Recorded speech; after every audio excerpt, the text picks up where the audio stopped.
Hello people, welcome back to my YouTube channel. तो दोस्तों, जो आपकी आज की वीडियो होने वाली है वो साइंस सब्जेक्ट की होने वाली है। और जो दोस्तों हम इसमें पढ़ने वाले हैं वो पढ़ेंगे हम डाइजेस्टिव सिस्टम के बारे में, यानी कि पाचन तंत्र के बारे में। इसकी जो फर्स्ट वीडियो है दोस्तों वो मैंने पहले ही अपलोड कर दी है। अगर आपने चेकआउट नहीं करी है और नहीं देखी है तो मैं लिंक डिस्क्रिप्शन में मेंशन कर दूँगी। आप सबसे पहले वही देखना और उसके बाद ये वीडियो देखना, तब भी आपको अच्छे से समझ में आएगा। आपका एक बेस क्लियर हो जाएगा कि हम इसमें क्या क्या पढ़ने वाले हैं और किस तरीके से सारी चीज़ें काम करती है। ये दोस्तों इसका सेकंड पार्ट है। ये ड्यू बीएड एंट्रेंस एग्जाम से रिलेटेड है वीडियो। तो चलिए इसके बारे में देख लेते हैं एक बार। तो आज हम जो पढ़ने वाले दोस्तों टंग के बारे में पढ़ेंगे। कल हमने पढ़ा था टीथ के बारे में, तो आज हम पढ़ लेते हैं टंग के बारे में। जो आपकी टंग होती है दोस्तों वो आपकी होती है 10 सेंटीमीटर लॉन्ग, यानी कि ये 10 सेंटीमीटर लंबी होती है। और आपको याद रखना है जो टंग जो होती है, यानी कि जो हमारी जीभ होती है दोस्तों, एक पेशीय अंग है। कैसा अंग है दोस्तों? ये पेशीय अंग है। और साथ में याद रखना है ये हयोड हड्डी से जॉइंट होती है टंग। जो हमारी मतलब कि नीचे लास्ट में जो एट द एंड ये जॉइंट होती है वो कौन सी हड्डी से जॉइंट होती है दोस्तों? हयोड हड्डी। तो इस हड्डी का नाम मोस्ट इंपॉर्टेंट है, याद ही रखना। आगे समझ लेते हैं। अब नेक्स्ट समझ लेते हैं दोस्तों, जो टंग टीथ या हमारा माउथ होता है इसमें क्या बनता है दोस्तों? सलाइवा। जब भी हम खाना खाते हैं सलाइवा बनता है, जो हमारे भोजन को पाचन में इंपॉर्टेंट होता है, यानी कि जो हमारा फूड का डाइजेशन होता है इसके थ्रू भी होता है। तो जो लार होता है यानी कि सलाइवा जो होता है दोस्तों, इसका जो पीएच होता है आपको याद रखना है 6.8 होता है। कितना होता है दोस्तों? 6.8 होता है। ये मोस्ट इंपॉर्टेंट है, याद ही रखना है आपको। अब दोस्तों एंजाइम के बारे में समझ लेते हैं। जैसे हमारा जो सलाइवा है उसमें भी एंजाइम्स पाए जाते हैं, वही हमारे भोजन को पचाते हैं। तो जो एंजाइम्स होते हैं दोस्तों वो क्या होते हैं? एक टाइप के प्रोटीन ही होते हैं। ठीक है, याद रखना है एंजाइम जो होते हैं एक तरीके के प्रोटीन ही होते हैं। और जो हमारी लार में जो एंजाइम पाए जाते हैं, यानी कि सलाइवा में जो एंजाइम पाया जाता है उसको क्या बोलते हैं दोस्तों? Salivary enzyme. ठीक है, तो आपको इसका नाम भी याद रखना है। साथ में दोस्तों ये क्या काम करता है आपको ये भी याद रखना है। ये काम करता है दोस्तों, जो हम खाना खाते हैं उसमें जो भी स्टार्च होता है ना दोस्तों, उसको किस में कन्वर्ट करता है? माल्टोज में। ठीक है, स्टार्च को छोटे छोटे टुकड़े करके माल्टोज में कन्वर्ट कर देता है। माल्टोज क्या होता है दोस्तों? माल्टोज होता है ग्लूकोज प्लस में ग्लूकोज। ठीक है, क्या होता है? ग्लूकोज प्लस में ग्लूकोज। तो एंजाइम जो स्लैवरी एंजाइम होता है दोस्तों वो स्टार्च को किस में कन्वर्ट कर देता है? माल्टोज में कन्वर्ट कर देता है। और जो दोस्तों हमारा मतलब कि स्लैवरी एंजाइम के थ्रू हमारे स्टार्च जो होता है उसका 70% जो होता है डाइजेशन हो जाता है। किसके थ्रू हो जाता है? स्लैवरी एंजाइम के। बाकी का 30% आगे पढ़ेंगे हम। ठीक है, अब नेक्स्ट समझ लेते हैं दोस्तों फूड पाइप के बारे में। जैसे कि हमने अभी टीथ के बारे में पहली वाली वीडियो में पढ़ लिया था, अभी हमने किसके बारे में पढ़ा? टंग के बारे में। अब हम समझ लेते हैं फूड पाइप के बारे में। फूड पाइप का ज़्यादा दोस्तों दो चीज़ें बात याद रखनी है आपको। एक तो 25 सेंटीमीटर लॉन्ग होती है और साथ में इसमें क्या होता है दोस्तों? क्रमाकुंचन की गति होती है, यानी मोशन की काम होता है। मतलब कि इसमें क्या होता है, जैसे कि हमारा समझ लीजिए एक फूड पाइप है ये। ठीक है, ये हमारा फूड पाइप हो गया। अब दोस्तों इसमें जो फूड पाइप में जब हम खाना मतलब खाते हैं तो जब खाना नीचे जाता है ना तो इस तरीके से होते हुए जाएगा। ठीक है, ऊपर नीचे होकर जाएगा, तो उसे क्रमांकुचन बोलते हैं। ठीक है, तो आपको याद रखना है जो हमारा फूड पाइप होता है ना, ये ग्रास नलिका जो होती है हमारी, उसमें क्या काम होता है पूछा जाता है। क्रमानुकुंचन की गति जो होती है वो कहाँ होती है, तो ये ऐसे पूछ लेता है दोस्तों, तो आपको ये भी याद रखना है। ठीक है, अब आगे बढ़ लेते हैं, आगे समझ लेते हैं स्टमक के बारे में। स्टमक यानी कि पेट। ठीक है, जो स्टमक है दोस्तों हमारा, स्टमक की जो शेप है वो पूछ ली जाती है कि ऐसा कौन सा मतलब कि पाचन तंत्र या फिर डाइजेस्टिव सिस्टम का कौन सा पार्ट है जिसकी जो शेप होती है वो जे आकार की होती है। तो किसकी होती है दोस्तों? स्टमक की होती है जे आकार की शेप। ठीक है, जैसे कि आप देख रहे हैं ना ये वाला पार्ट क्या है? स्टमक है हमारा। तो देखो दोस्तों इस तरीके से है, ये जे आकार का होता है। ठीक है, और दोस्तों आपको ये बात याद रखनी है, जब स्टमक में हमारा खाना जाता है तो वो खाना कितने घंटे तक वहाँ पे रहता है? स्टमक में 4 to 5 आवर्स तक हमारा जो फूड है दोस्तों वो हमारा कहाँ रहता है? स्टमक में रहता है। इतना याद रखना है। और याद रखना है जो HCl का निर्माण भी दोस्तों हमारा कहाँ होता है? स्टमक में ही होता है। ठीक है, और साथ में इसमें क्या होता है दोस्तों? डाइजेशन के लिए क्या होता है? कुछ प्रोटीन होते हैं हमारे।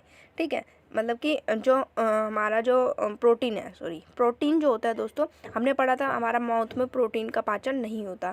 जो हमारे पाचन होता है दोस्तों प्रोटीन का, वो कहाँ होता है? स्टमक में होता है। ये याद रखना है, पेपर में बहुत बार पूछा जाता है प्रोटीन का पाचन कहाँ पे होता है दोस्तों, आपको याद रखना है स्टमक में होता है। ठीक है, आपको टिक क्या करके आना है? स्टमक में होता है। ठीक है, और आपको ये याद रखनी है जो HCl है ना दोस्तों हमारे पेट में तो होता ही है, लेकिन ये श्लेष्मा झिल्ली के अंदर होता है। क्योंकि इतना पावरफुल होता है ये, हमारे हाथ जैसे अगर हमारे हाथ पे गिर गया तो हमारे हाथ में छेद कर देगा।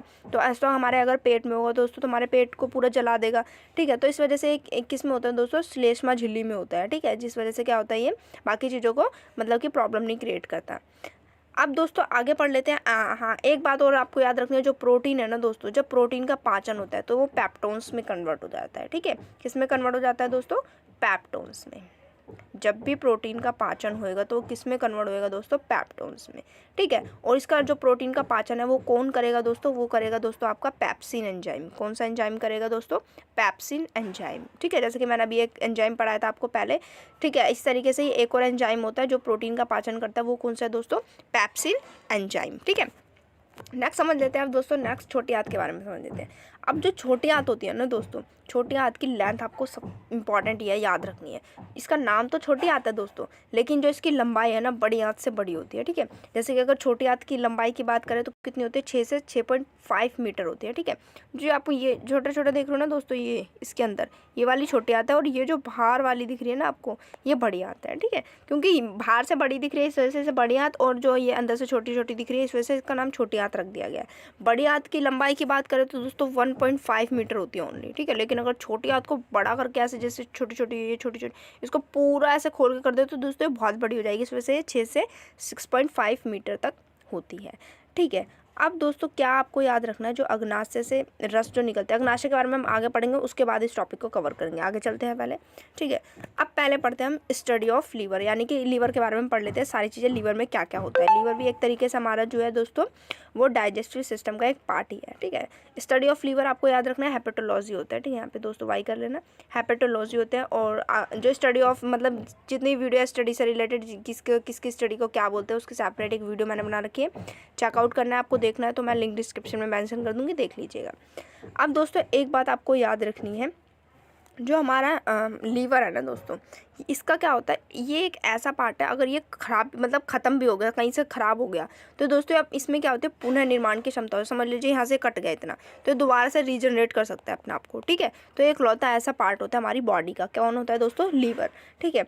और आपको ये याद रखना है दोस्तों, लीवर में ही पित्तरस का निर्माण होता है। किसका निर्माण होता है, पित्तरस का। लीवर में किसका निर्माण होता है, पित्तरस का निर्माण होता है। ये रस है एक, ठीक है। पित्तरस का अगर रंग की बात करें तो कैसा होगा दोस्तों, पीला और हरे रंग का होगा ये, ठीक है। अगर पित्तरस का पेपर में रंग पूछ जाता है कैसे रंग का होता है तो दोस्तों पीले हरे रंग का होगा।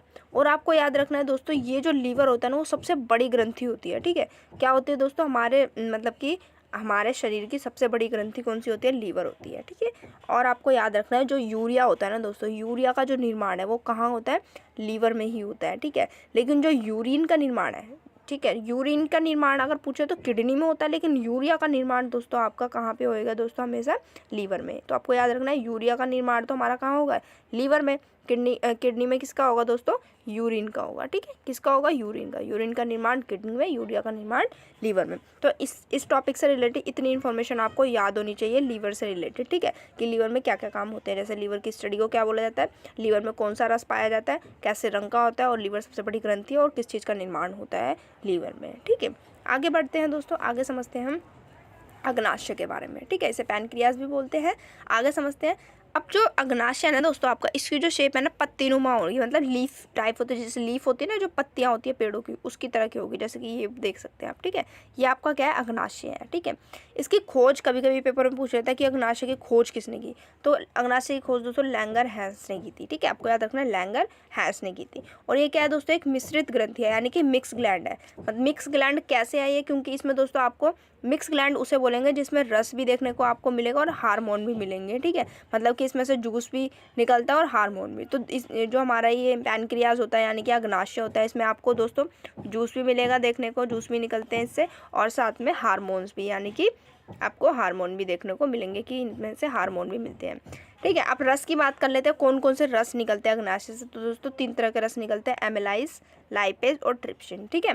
कौन कौन से निकलते हैं, एमिलाइज, लाइपेज और ट्रिप्सिन। ये मोस्ट इंपॉर्टेंट है, याद रखना। जैसे कि पेपर में ऐसे 4 ऑप्शन देंगे कि कौन कौन से रस, मतलब कि ऐसे दे देंगे कि कौन सा रस है जो हमारा किससे नहीं निकलता दोस्तों, अग्नाशय से या फिर पैनक्रियाज से। तो आपको ये 3 ऑप्शन में देंगे, एक दूसरा कोई भी डाल देंगे। तो आपको ये 3 अगर आपको याद होंगे तो चौथे पे आप हमेशा टिक कर सकते हैं, ठीक है। तो इस तरीके से आपको ये तीनों नाम याद रखने हैं। और जो दोस्तों हार्मोन की बात कर लेते हैं कि कौन सा हार्मोन इससे निकलता है दोस्तों, तो इससे निकलता है दोस्तों इंसुलिन, कौन सा हार्मोन निकलता है दोस्तों? इंसुलिन।